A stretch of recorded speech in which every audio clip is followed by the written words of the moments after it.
name is Gabriel, and on behalf of Terrapin, I am delighted to welcome you to the Utility, Revenue and Customer Management World Asia 2012. So as utilities in Asia are moving towards adopting smart meters and smart initiatives, there is an increasing need for utility retailers to review and change their existing billing and revenue management systems to adopt to these changes and to maximize their revenue potential. So URM World Asia provides a platform for Asian utility retailers across the electricity, water and gas sectors to address opportunities and challenges in pricing, revenue management, credit control, billing and customer engagement. We hope that our conference will be able to offer you a valuable platform to have exciting debates, exchange insights and generate new ideas and enhance good contacts among Asian and global utility retailers, as well as technology and service providers. I would like to welcome our esteemed faculty of expert speakers, and we thank them for their time and commitment. A special mention also goes out to our sponsor, MBS Lavastorm. Thank you for making this inaugural event a successful one. We've got a busy day ahead of us, but before we get going, here are a few important housekeeping announcements about today's conference. The latest program can be found in the conference proceedings. However, please also check the message board outside the conference room for any last-minute changes during the event. Please note that there is a change in the program for tomorrow, and we will be passing you the updated program later on. If you do not have a copy, please feel free to approach me and I'll pass you an updated copy of tomorrow's program. All presentations will be available to you online through our contact system in 1 week from now. I trust that all of you would have already received your login passwords in your conference proceedings to access the site. Please contact the registration counter should you have any queries with regards to this. Okay.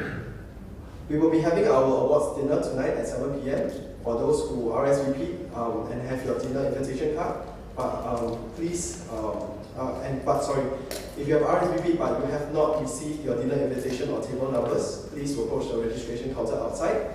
If you have not RSVP but would like to attend the dinner, please approach the registration counter as well to check if there are still seats available. Each ticket at the moment is sold at $200 a ticket. So you will find an orange evaluation form for URM World Asia in the conference proceedings, the A5 notebook that you have. As we hope to bring you better quality events year on year, kindly fill out the feedback form during the conference and pass it back to me or any Terrapin staff at the end of the conference. So with all this being said, without further ado, I'd like to introduce our chairman for the rest of the day. He's Mr. David Anderson. He is the General Manager of Commercial Business in the State Water Corporation in Australia. A little bit about David. David is a strong performing manager with sound experience in the fields of transportation and logistics, with FedEx Corp, telecommunications and membership services, and travel. He has managed through multiple organizational restructures and has developed successful change management skills. Before I hand over the mic to David, on behalf of Terrapin, I'd like to thank you all once again for attending URM World Asia. May you have a good time at the conference, and please put your hands together to welcome Mr. David Anderson.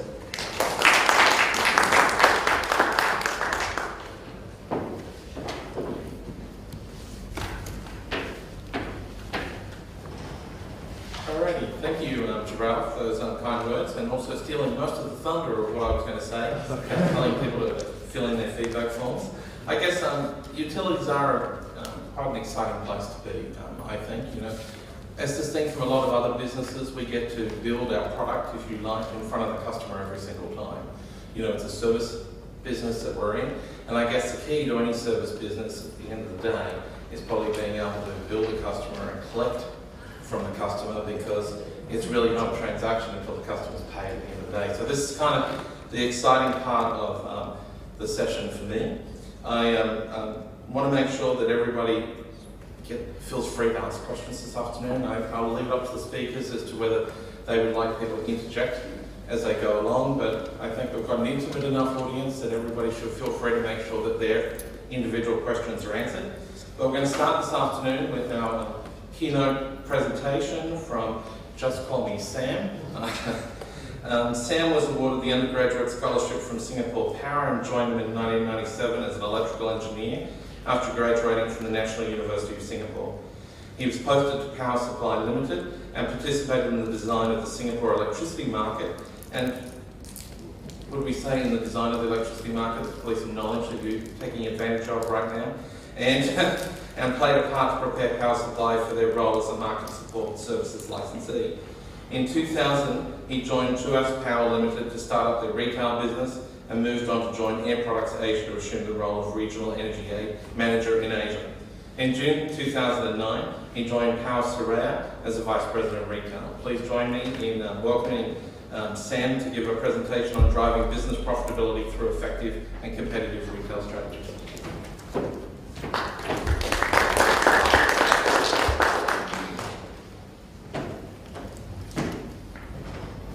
Hi, thanks Dave.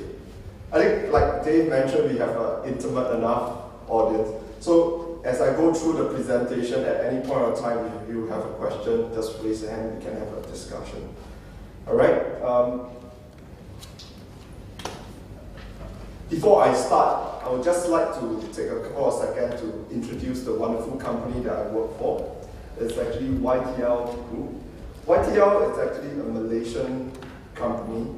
Currently, it's listed in the KL exchange, and market capitalization is about $12 billion US. YTL, its presence is across the globe. It's in the business of cement, real estate, water, power, telecommunication, and transportation. And just about 3 years ago, in Singapore, all the major power company that is owned by the government was divested. And 2 years back, one of the power company, Power Seraya, was divested and YTL acquired us. And this is really where I work for, Power Seraya. And Power Seraya actually started as a power station under the Singapore Public Utility Board, which is a vertically integrated utilities company. So it went on, it started mainly just for the purpose of producing power. Okay. But today, Power Seraya is into the area of, we are still in the area of generation. We have gone into retailing to end consumers. We are also into oil trading, and we are also in the business of supplying utilities, mainly in the area of steam and water, to the industrial customer around our power station. Okay. And where I work for, I run the retail arm of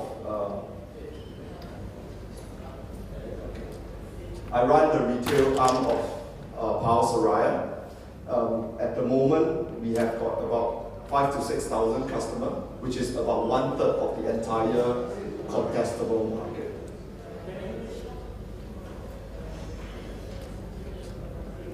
Just a little bit of a background of what the Singapore electricity market is all about. It is quite a conventional, deregulated market in the sense it started with the unbundling of the industry. Unbundling in that sense that the generation portion of the business are corporatized, so you have got different generation company. The transmission remains as a monopoly under the control of the government, and right now it actually published a tariff. It allows open access. So if you are a retailer, you basically buy transmission services on the behalf of the consumer. But that also means that the back risk of the transmission lies with the retailer. Okay. And of course, the downstream of the industry is that you have what you call the electricity retailer. And in Singapore, as of today, if your bill is more than 10,000 units a month, you are free to select your supplier. Okay. And in Singapore, the barrier of switching supplier is extremely low. What do you need to do to switch your supplier? All you need to do is to pay a transfer fee of $100 Sing, right? All you need is get some internal resources to make sure you negotiate and do the sourcing of the power contract, and that pretty much you can start to change your retailer. And if a consumer really doesn't like any of the retailer, they always have what you call a last resort, whereby they can buy at wholesale price with no disadvantage compared to any of the market participants. So with that condition, what you have is a very, very competitive market. Right now, the whole of Singapore, you have got about 10,000 accounts that is contestable. But this 10,000 account makes up about 70% of the total system demand.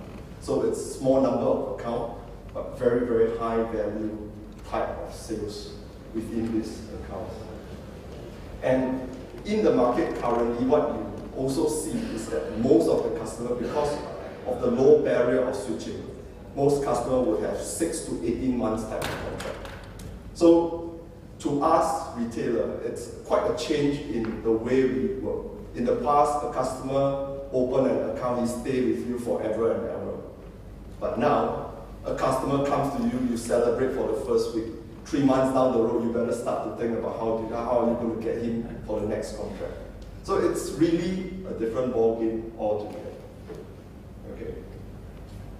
And I think this afternoon I have the privilege of sharing with you what, from Seraya perspective, what we think are some of the key drivers that make electricity retail business successful. And I think these factors will drive us how we run the processes, how we run our system, how we build our system. Right? At a very simple level, I always look at retail business as 3 main areas. First, you develop your product, then you sell it to the end consumer. After you sell it, you fulfill that. Okay? So to begin with, developing the product. Gone are the days whereby, in the past, when I was in the regulated utility, there was essentially only 2 products. If your voltage is this, you take that product. If your voltage is below that level, you take product B. But now, that is no longer the case. You are talking about customers with different needs. You have consumers who are more risk averse, so they will go for 1-2 years contract whereby your price doesn't change for 1-2 years. Back in the regulated utility, that's not a problem because whatever you don't recover, you can recover later on. But in this business, where the customer leave in 6 months to 12 months time, managing that type of product is a challenge.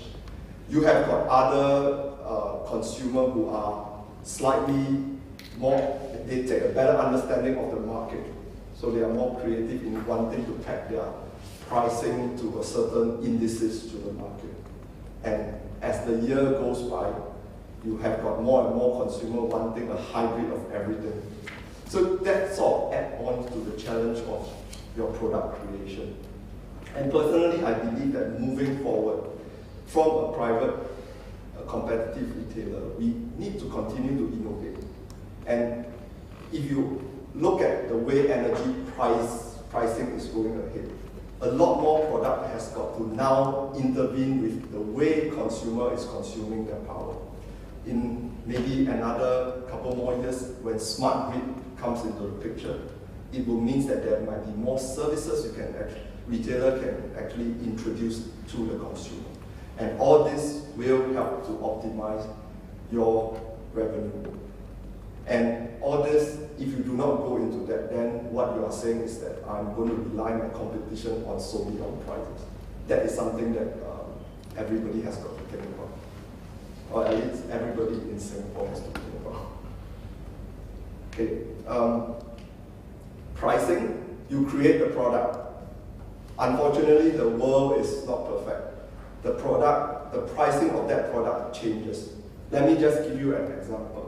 At any one time, I probably have got a dozen of salespeople going around with the same product, but the difference of the day, the offer they gave to the customer, the pricing is different.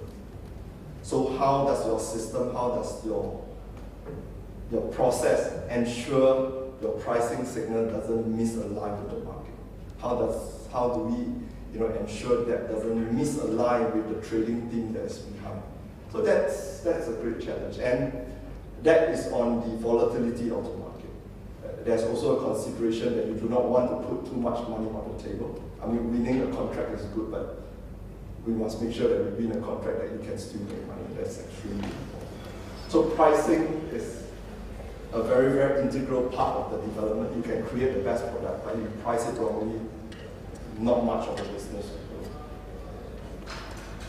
And finally, in the development piece, there's this part about segmenting the consumer.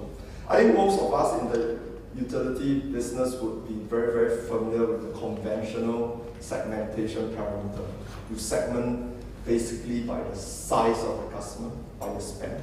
Maybe some utility will segment by their activities as well. But in a market whereby your consumer can actually choose, and as time goes by, your need actually change. The segmentation, your process of segmentation, and the system, of course, the system to support that, will actually have to change with time.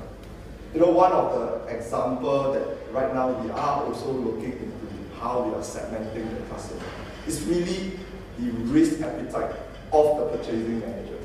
And can you beat that? I mean, it's like you can have two semiconductors, but just because the purchasing manager has got a different attribute, you segment them differently. And in the end, any utility cannot have too many products. So segmentation is important. Segmentation needs to evolve with the market.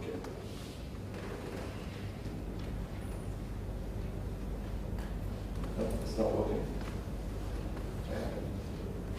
Yep, can I have next one? So after doing great work to create a product, it's time to do the selling. Again, to me, 3 key factors in the area of selling the product. Number 1 is database. Again, I always miss the good old days whereby, in the regulated utility, database is there. Because if you need electricity, you come to me, I know who you are. But in the case of a competitive market, no, because your customer actually move in and out. We actually started the market without knowing who are your prospects. Remember, there's only 10,000 out of the 1.5 million account, so you have got to go for them. So the process is important that, how you manage your customer database, how you manage your prospect database. How do you make sure new customer comes into the market? How does that get into your sales pipeline? That is crucial. Okay, now it comes together. And of course, engaging the customer. To me, many sales organizations has got very, very good salesperson, whereby you do have the salesperson owning the relationship. But in an organization, it's important that the organization owns the relationship. Therefore, process must be in place to make sure engagement is done in a process-wise, a procedural manner, so that your customer don't feel that you only talk to me when it's time to renew your contract. So process has got to be in place, system got to monitor, how often, what do you engage, what type of information do you engage, who do you engage in this company, what happened if the buyer changed a job from company A to company B, does that mean he has got no more value? So these are things whereby, from the sales perspective, process is very, very important. Lastly, MI stands for market intelligence. I think I don't have to elaborate on that. Basically, when you are competing on price, knowing what is in the market is extremely important. From a process, from an individual perspective, this is very simple. You do a sales to a customer, you ask what's my competitor is doing. But imagine you have to manage that in an organization perspective. Imagine you have to make sense of this in your pricing in the subsequent week. So all this analytics, all this process, extremely important if you want a business to be successful. Okay, service. I think nobody would dispute that in a retail organization, customer service is important. Your customer needs to like you. But for a retailer, at least in the context of Singapore, it's extremely important. I can give you an example. I mentioned that we assume the payment responsibility of transmission charges. So in Singapore, if a customer wants to upgrade his transmission capacity. There's some kind of capacity charge which we collect in Singapore. They give your customer service center a call, drop a request. Just imagine if you delay the request by a month. The customer is not going to be forgiving. He's going to come after the retail company for the extra transmission charges that he has to bear.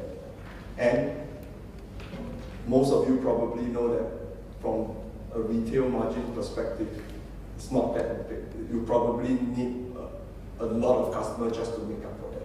So from a retail perspective, the proper process to ensure service of fulfilling whatever our obligation is extremely important.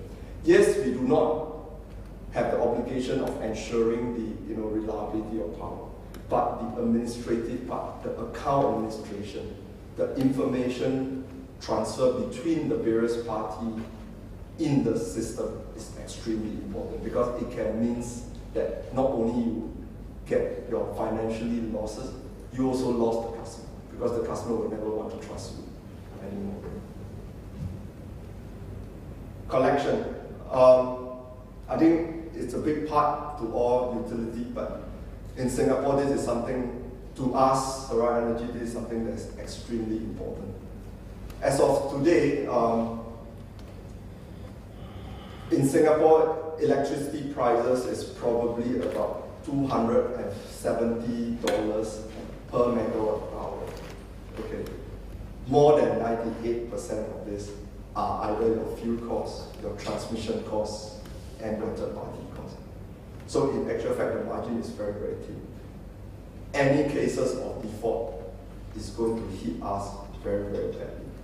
But the bad news is, quite unlike back in the old regulated utility days, I got two very important power. One is the power to disconnect, so customer must pay.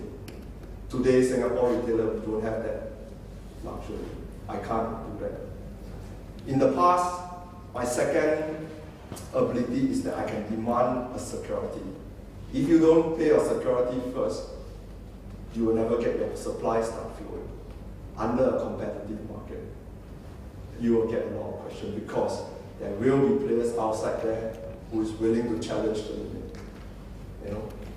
Is 1.5 months security too much? Maybe not. So these are the challenge that the risk, the stake is now higher, right? But the customer now similarly has got a higher say in dictating your ability to do that. So similarly, we have got to have a very strong process. In the past, credit rating of customer is not too important. Now it's extremely important, because you want to be safe, at the same time you want to lose business, right? And again, a lot of analytics, a lot of process needs to go in place to ensure that. Last but not least, that's the feedback loop. Utilities, we tend to have those regulated imposed of service standard here and there.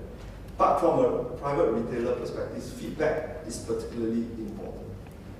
Singapore market is about 10 years old. I can tell you products has evolved over 10 years.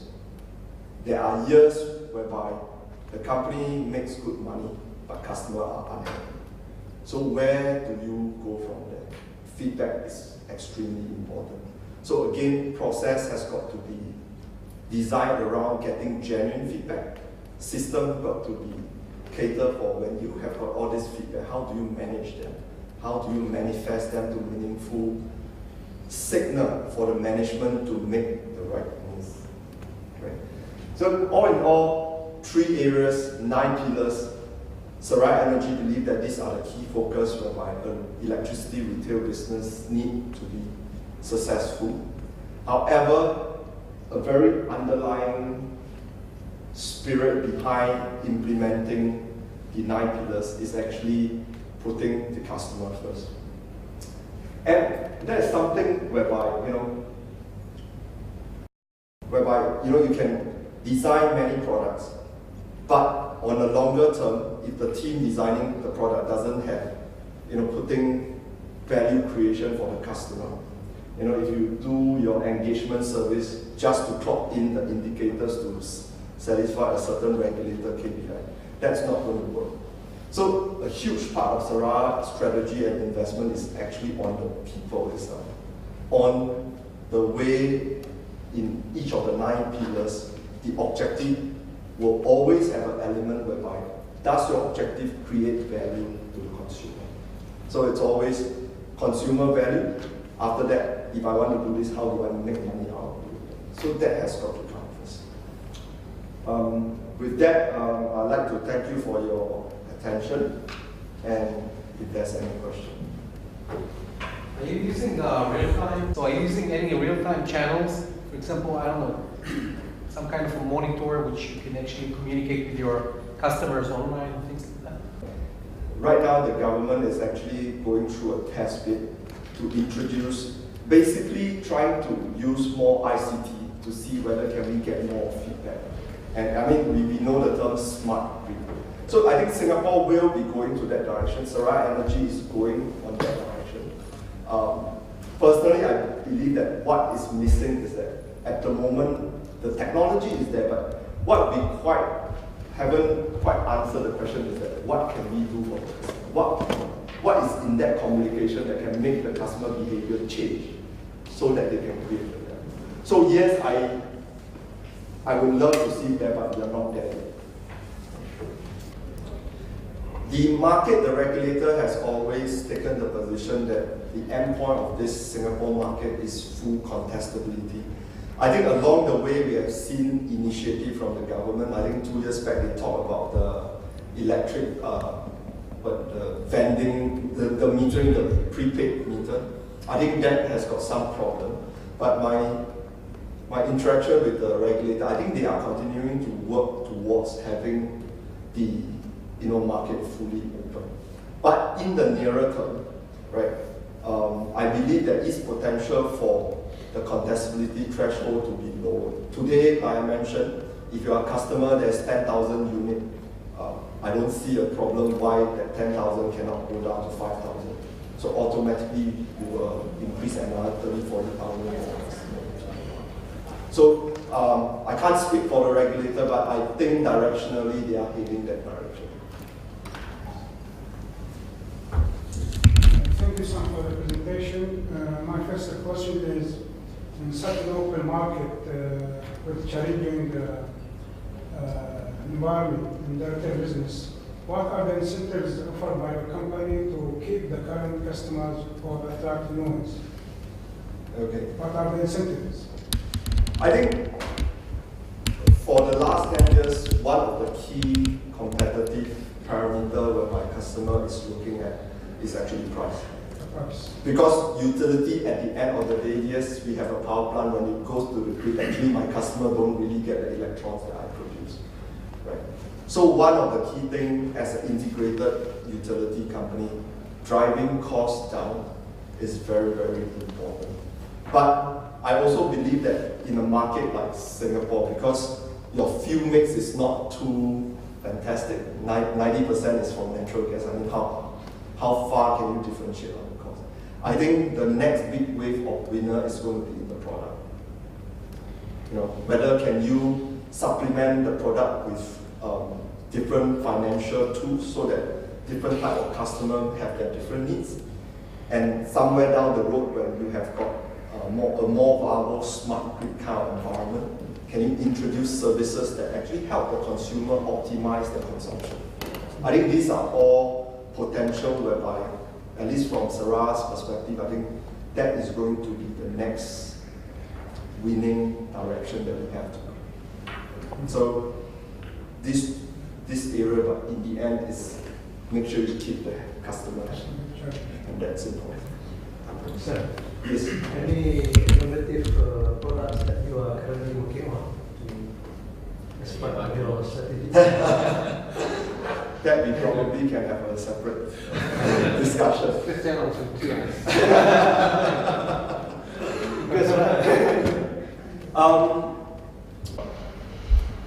Potential product that I think might be coming. As the customer evolve to be more sophisticated. Customer more and more wants to get involved in the market. Singapore, right now there is actually a consultation study targeting in the mid of 2013 there's going to be an electricity futures market. I see some potential of creating some possible products for the end consumer. So if you talk about the more immediate one, I still believe it's more constrained to financial types of product. That means how do you package your pricing structure to meet the need of the customer. But definitely in 3-5 years time, energy prices, I think most people would guess that it's going to continue to climb. So there's a lot more incentive to help the customer to manage consumption.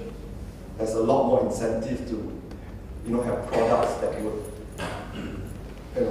allow the customer to manage both their consumption and price more intelligently. Do you have a system of tariffs based on hourly basis, or you have tariff which keep on, you have a very stable kind of a tariff? In Singapore, the wholesale price is basically priced every half hour. Another word, the market actually has got, if you want, you can buy energy based on every half hour different prices. Yes, so that is there, but I think most of the customer would prefer something that is that's been averaged out. Either they want something that doesn't change throughout the contract tenure, or due to our operation, instead of just a pick and off-peak, they want a 3 tiers and 4 tiers kind of timing.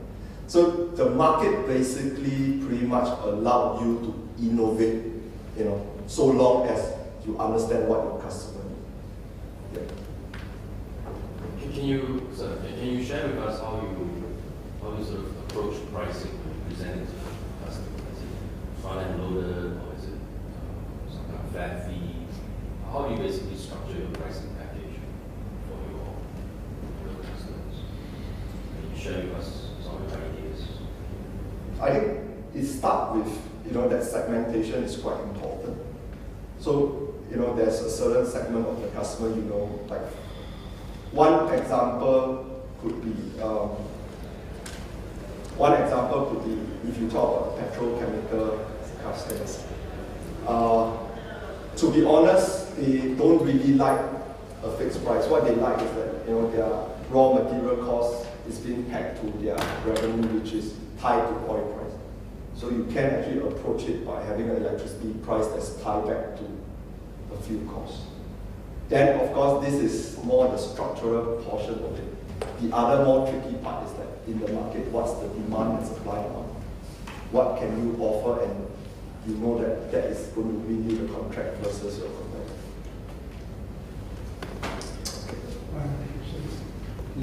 What's your tariff structure? Is there different tariffs for different segments, or one tariff for all segments?